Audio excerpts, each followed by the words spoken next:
નમસ્કાર બાળ દોસ્તો, આજે એક ખૂબ સુંદર મજાની વાર્તા તમારા માટે લઈને આવી છું. વાર્તાનું નામ છે ચીકુની સચ્ચાઈ.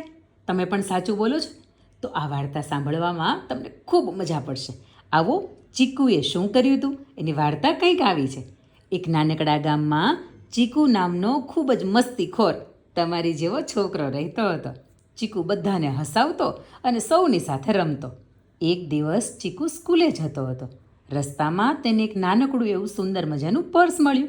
ચીકુએ આ પર્સ ખોલ્યું અને અંદર થોડા પૈસા અને એક દાદાજીનો ફોટો હતો. ચીકુ તો વિચારમાં પડી ગયો. હું આ પર્સ ઘરે લઈ જાઉં કે એના માલિકને શોધું? આ બંને વિચાર એના મગજની અંદર ચાલતા હતા. થોડીવાર પછી તેને રસ્તા ઉપર એક દાદાજી ચિંતા કરતા દેખાયા.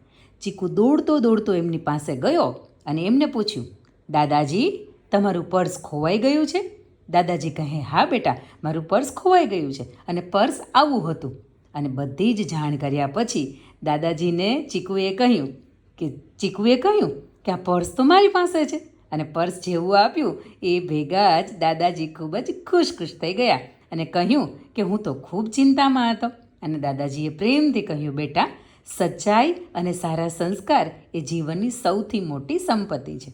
ચીકુ ખુશ થઈ ગયો અને એ જ દિવસથી ગામમાં બધા બાળકો ચીકુની જેવી સચ્ચાઈથી શીખવા લાગ્યા.